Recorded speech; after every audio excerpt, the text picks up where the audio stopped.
1 Coríntios capítulo 1, nós vamos ler dos versos 21 até o 25. Vamos falar sobre sabedoria e sinal, e o tema é Jesus. Alô, som? Dá um somzinho para nós aí. Jesus, sinal e sabedoria. 1 Coríntios 1, vamos do 21 ao 25, diz assim, tem som aí? Opa. Visto como na sabedoria de Deus, o mundo não conheceu a Deus pela sua sabedoria, aprove a Deus a salvar os crentes pela loucura da pregação. Porque os judeus pedem sinal, os gregos buscam sabedoria, mas nós pregamos a Cristo crucificado, que é escândalo para os judeus e loucura para os gregos. Mas para os que são chamados, tanto judeus como gregos, lhes pregamos a Cristo, poder de Deus e sabedoria de Deus. Porque a loucura de Deus é mais sábia do que os homens, e a fraqueza de Deus é mais forte do que os homens. Amém? Cristo, então, é fraqueza e loucura. Cristo já foi retratado de maneiras absurdas, por assim dizer. E os cristãos também. Somos diminuídos, somos considerados pessoas de pouca sabedoria. Se você lembrar aí, os irmãos, talvez os irmãos mais antigos, passaram mais por isso. E hoje parece que está retornando uma cultura anticristã novamente, até anticrente, por assim dizer.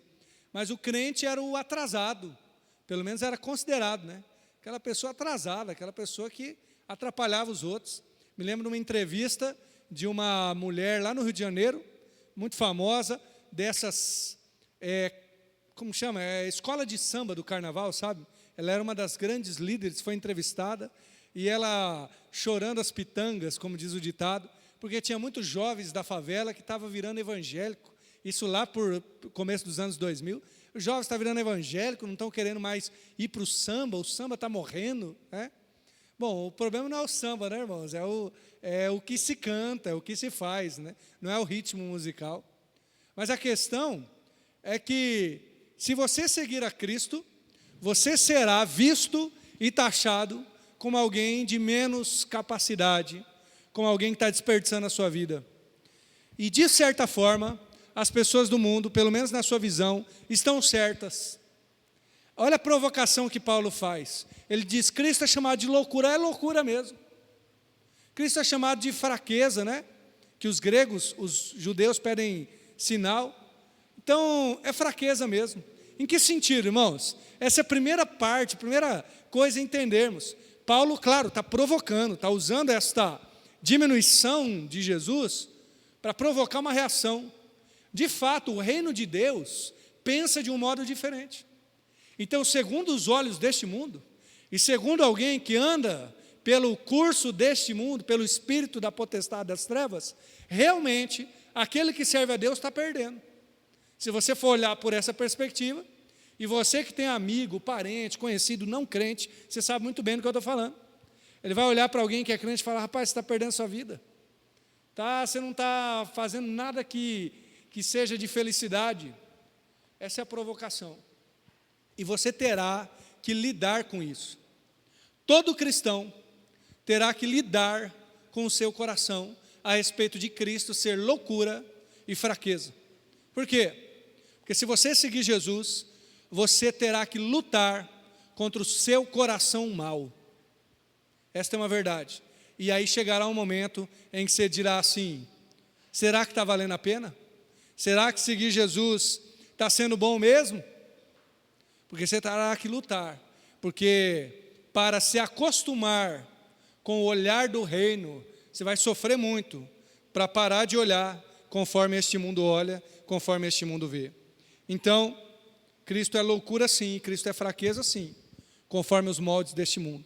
Mas agora Paulo vai dizer que quem pede sinal são os judeus. Primeira coisa aqui a respeito disso é que, o que seria um sinal? O que os judeus estão pedindo sinal? Os judeus, irmãos, são aqueles de fato que liam o Antigo Testamento e esperavam um Messias a partir da sua interpretação. É claro que, se você lê o Antigo Testamento sem o Novo, é difícil imaginar Jesus. Mesmo os profetas, a palavra diz que eles viam como sombra. Então, eles não conseguiam entender que Jesus viria daquela forma, ou o Messias viria daquela forma. Paulo chama Jesus de mistério de Deus. Então, se é um mistério que nos foi revelado, ele só pode ser conhecido quando Deus revelar. Então, de fato, os judeus pediam um sinal e muitos não conseguiram interpretar em Jesus este sinal. Mas por que não? Qual que foi a divergência aqui? É simples. Para os judeus, o grande sinal era a libertação física do povo de Israel. A hora que vier o Messias, ele vai sentar o pé na porta de Roma, ele vai acabar com César, que era o imperador, e ele vai fazer com que a gente seja a grande nação que domina os outros. Basicamente, o que se esperava era que o Messias tornasse os judeus um império, tal como o de Roma, mas agora os judeus. O Messias é porque, vamos dizer assim, nosso Deus é mais forte. Esse é o sinal que os judeus pediam. Eles queriam ver também outras coisas. Você lembra quando Jesus vai conversar com os fariseus, e os fariseus pedem um sinal para ele, e até mesmo o diabo pediu um sinal para Jesus. E Jesus fala assim: o único sinal que vocês terão, qual que é mesmo? É o sinal de Jonas. E aí você lembra, qual que é o sinal do profeta Jonas? Ficou 3 dias dentro da baleia, ou do grande peixe, e Jesus fica 3 dias debaixo da terra. Essa é a questão, irmãos. Para os judeus, o sinal era o poder. Sinal era a dominação. Para os judeus, sinal de Deus era sanção, vamos dizer assim. Tem muito crente que está esperando isso. Está esperando a hora que a igreja vai pisar o pé na cabeça dos outros. O cara fala para o vizinho dele: você está rindo de mim, eu vou rir de você depois. Vai rir o quê, irmão? Vai chorar. Se ele for perdido, espero que chore. Mas tem muito crente esperando que Jesus seja esse sinal. Eu me lembro de ouvir alguns parentes meus dizendo que estavam orando para que o fulano tivesse problema, orando para que tivesse um acidente. Olha que coisa. Esse é o sinal dos judeus, esse poder, mas é um poder misturado com o mundo. Poder misturado com o mundo. Tem uma história de ele é um cristão que escreve livros muito famosos, chamado O Senhor dos Anéis. Você já ouviu falar do Senhor dos Anéis? É um filme meio estranho, na verdade, não recomendado, eu acho que para menores de 12 anos, porque tem monstro, tem não sei o que lá. Mas aquele escritor é cristão, o Tolkien é o nome dele, professor de faculdade, e ele faz uma boa ilustração do Evangelho, ou do poder, na verdade. Se o livro é Senhor dos Anéis, a coisa principal lá era um anel. Lembra bem? O Breno deve lembrar, um jovem, né? Ana, conhece Senhor dos Anéis? Conhece. Eu não senti firmeza não, mas tá bom.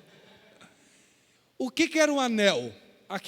O monstro lá, sei lá, o vilão, não me lembro bem, mas ele fez um anel que continha todo o poder. Mas tinha um problema.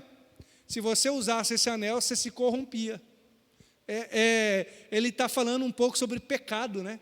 O pecado é uma espécie de poder, mas se você usar ele, você se corrompe.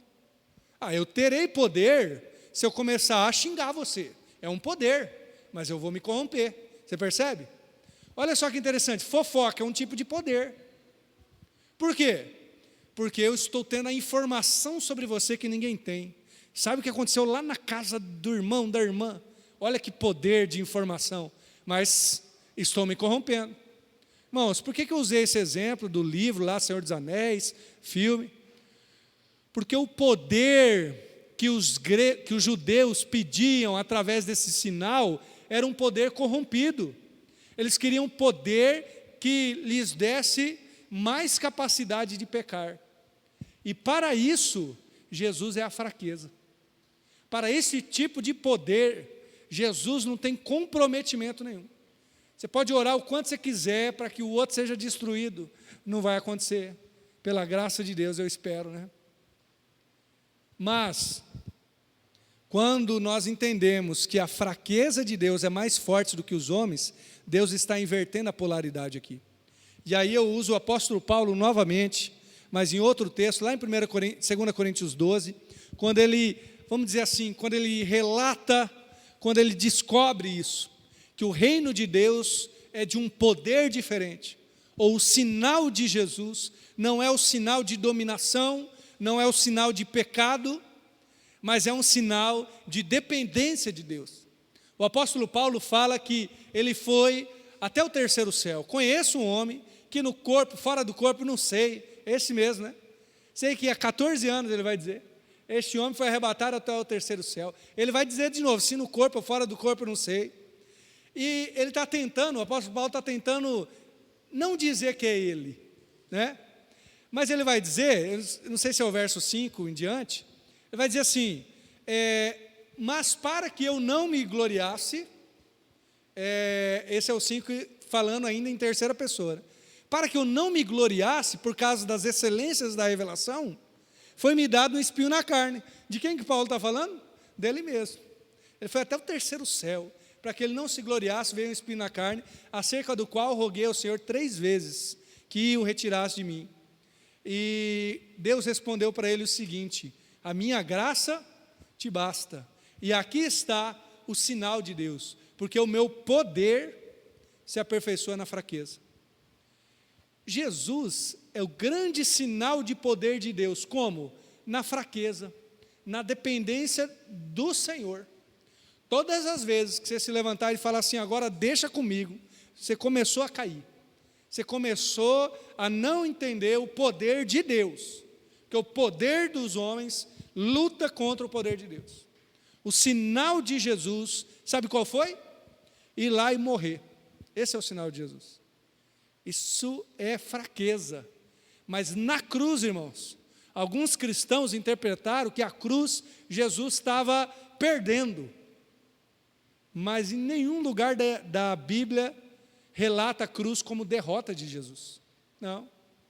Alguns dizem, Jesus morreu e perdeu na cruz para Satanás, mas aí ele foi lá no inferno, lutou contra os demônios e ressuscitou, aí sim ele ganhou. Não, não, não. Todo o trajeto da cruz até a ressurreição é vitória. Mas a morte é um tipo de vitória. O entregar-se para o Pai, para o plano do Pai, é na fraqueza ser usado pelo poder de Deus. Você está entendendo? Então, Jesus ser um sinal, mas interpretado como fraqueza, é uma demonstração que os judeus não entenderam o jeito que o reino de Deus trabalha. Como que o reino de Deus trabalha? Por meio da dependência de Deus. Para os judeus, ele é fraqueza, mas para nós, os que cremos, ele é poder de Deus. Portanto, Jesus na morte é vitória.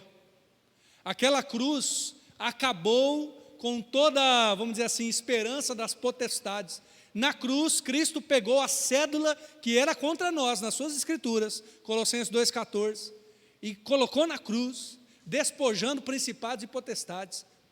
Quase que, coloca Colossenses 2,15 aí, tal como se ele expusesse ao ridículo aqueles que eram as potestades e os principados, né? Os expôs publicamente. Aonde que Jesus fez isso, irmãos? Na cruz. Não foi só na ressurreição, a ressurreição também é vitória, é óbvio. Mas na fraqueza de Jesus estava aí o poder de Deus. É esse Jesus que nós adoramos, tá, irmãos? É esse Jesus que nós chamamos de Senhor e Mestre. É esse Jesus que nós somos discípulos. É este que nós lemos, que Cristo crucificado é escândalo para os judeus, mas para nós, os que cremos, ele é poder de Deus, ele é força. Onde está a sua força? Onde está a sua força?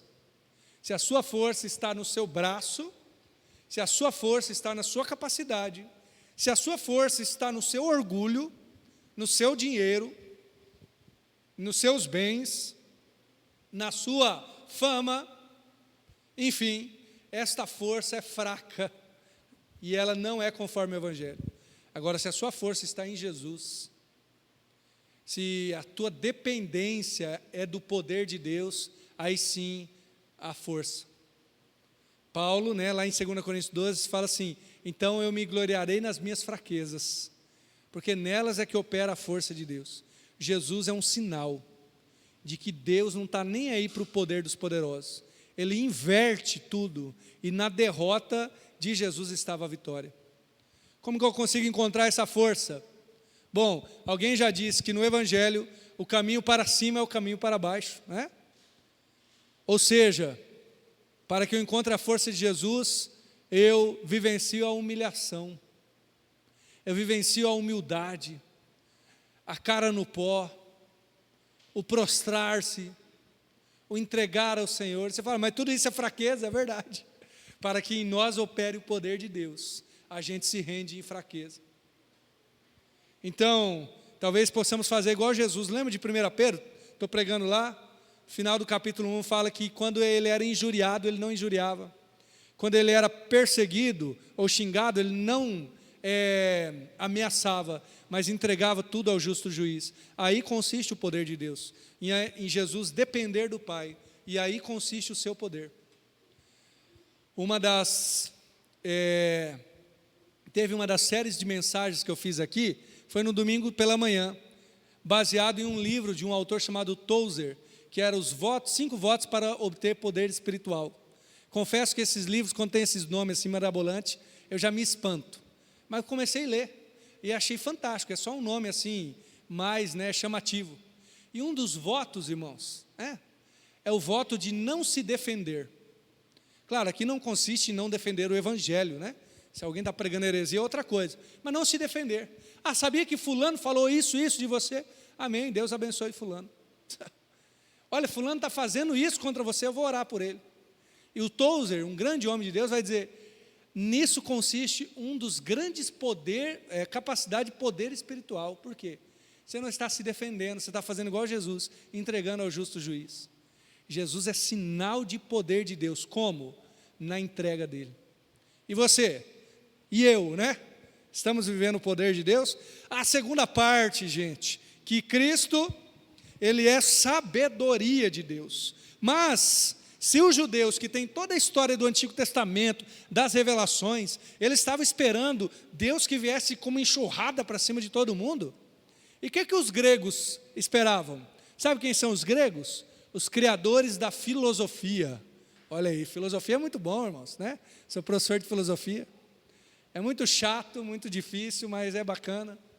Mas os gregos ficavam em debates. Quando Paulo escreve, irmãos, Paulo ele é contemporâneo dos epicureus ou epicuristas e dos estoicos, grandes escolas de filosofia grega. Paulo é da mesma época de Sêneca, um famoso filósofo da antiguidade, e muito provavelmente ele deve ter visto algum deles.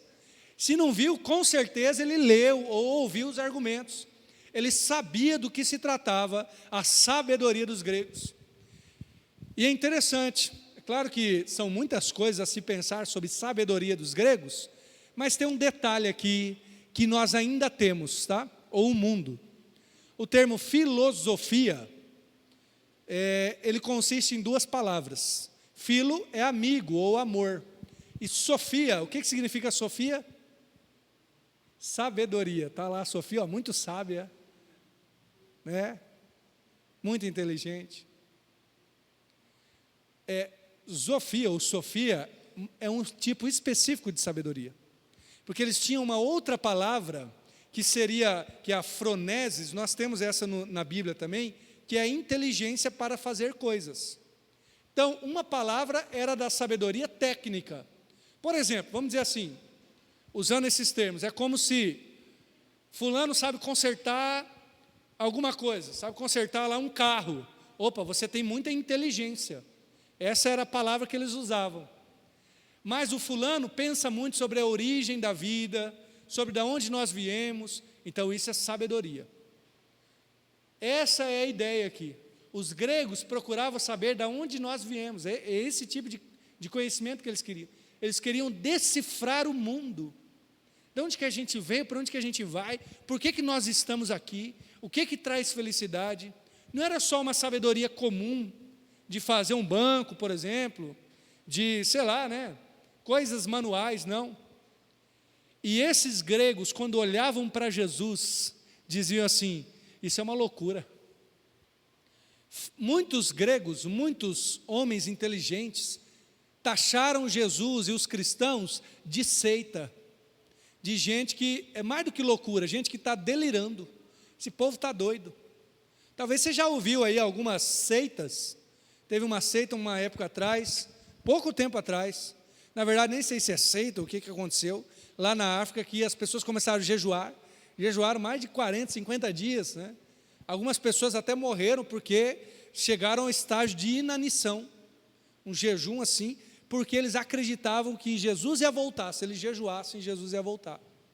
Uma coisa foi absurda, tá? Pode jejuar, mas calma, não precisa tanto, tá? Os gregos talvez olhavam para os cristãos e pensavam isso. Aí Paulo vai dizer: verdade. Lembra que Paulo está provocando? Jesus é loucura mesmo. Porque, irmão, se você seguir Jesus, alguns padrões desse mundo você não vai viver. Algumas coisas que esse mundo ama, você não vai amar.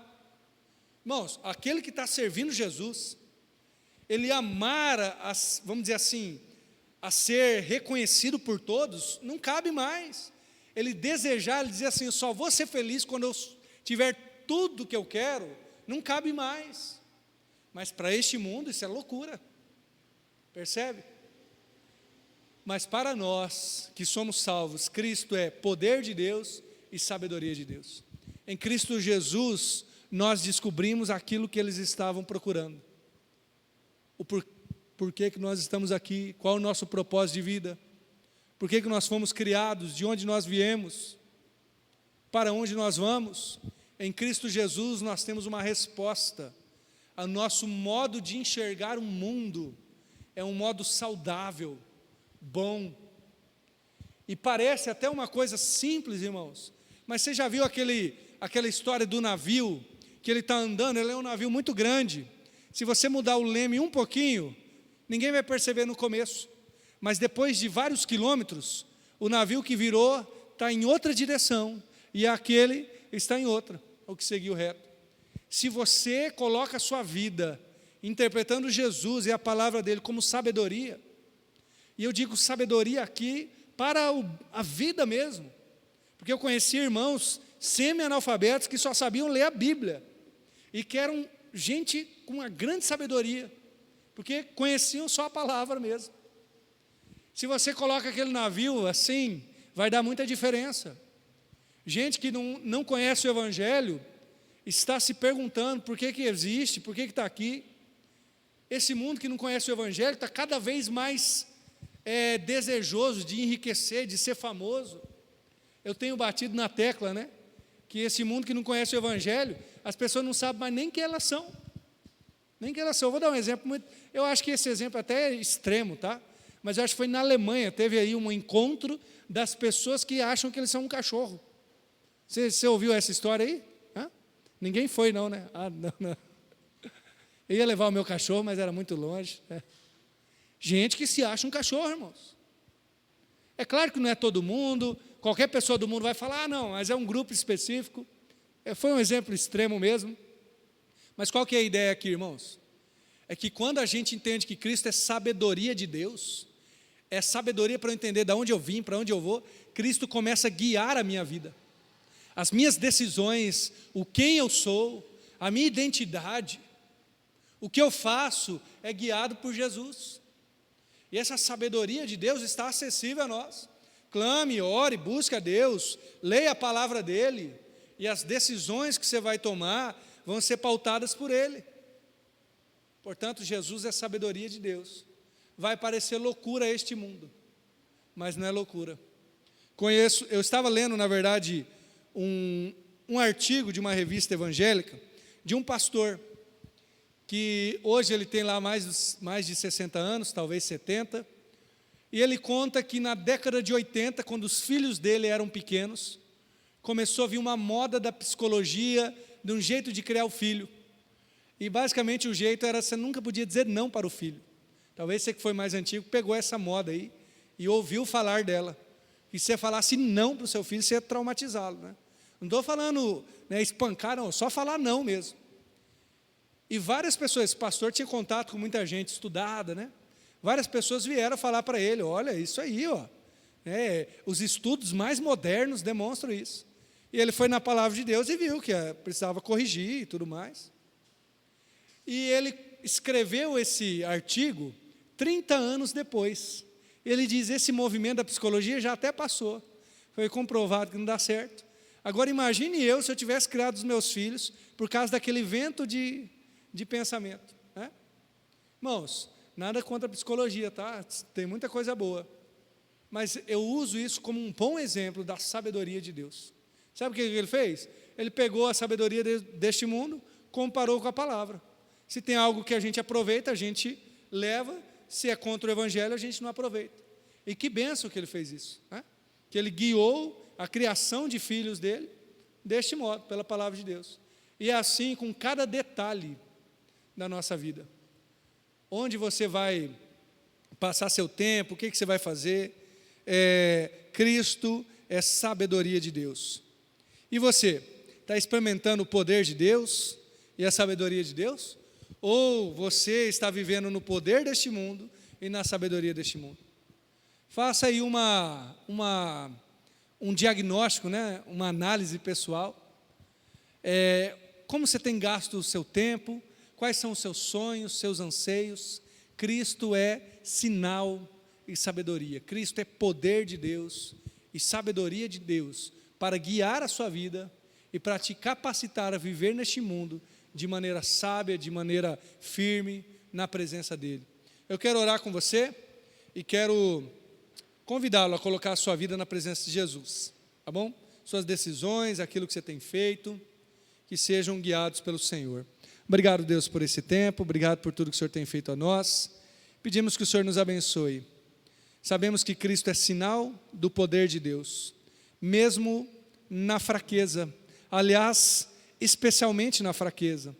Cristo é sinal do poder de Deus porque nós sabemos que quando dependemos do Senhor, quando não temos ou reconhecemos não ter, porque não temos mesmo, a capacidade de mudar algo, de transformar alguma coisa, aí consiste a nossa humilhação em reconhecer o teu poderio. Senhor Jesus, também oramos dizendo que o Senhor é sabedoria de Deus. Este mundo não conheceu a sabedoria do Senhor, mas o Senhor revelou aos pequeninos. E sejamos nós, Senhor, eu clamo, estes pequeninos que entenderam a sabedoria do alto e que vivem guiados pela Tua palavra. Nos ajuda, Senhor, em cada decisão, em cada passo tomado na vida, que possa ser feito conforme a vontade do Senhor. Eu oro em nome de Jesus. Amém.